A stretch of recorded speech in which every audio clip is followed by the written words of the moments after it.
না তো গায়ের জোরে মিলিটারিরা ছাপ্পা ভোট দেবে। আমি মিলিটারিদের বলবো, আপনাদের স্যালুট করুন, ওদের কথায় আপনারা রাজনীতি করবেন না। দেশের মানুষ আপনাদের বীর যোদ্ধা হিসেবে দেখে।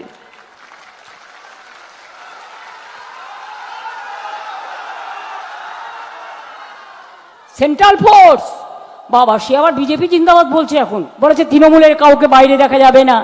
আরে তৃণমূলের কেউ বাইরে না থাকলেও ভোটটা কিন্তু মানুষ দেবে। ওই সেন্ট্রাল ফোর্সকে ভোট দিতে দেবেন না। মনে রাখবেন ভালো করে মা বোনেরা, আমার ভাইরা, দুদিন বাদে এরা বিদায় নেবে। আমি বলি, পহেলগাঁওতে যখন মানুষ মারা যায়, তোমার সাজোয়া বাহিনী কোথায় থাকে? দিল্লিতে যখন অ্যাটাক হয় তখন তোমার সেন্ট্রাল ফোর্স কি করে?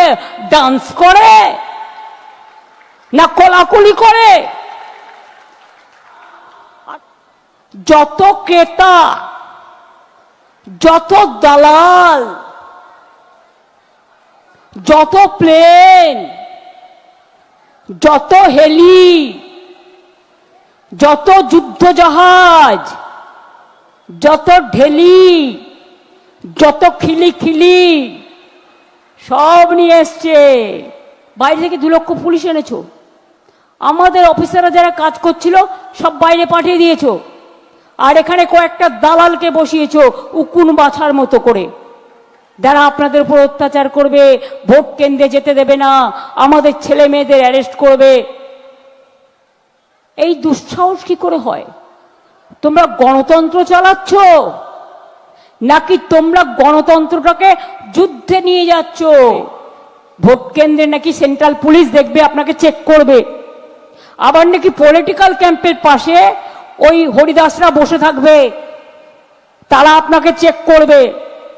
মেয়েদের গায়ে হাত দিলে কমপ্লেন করবেন।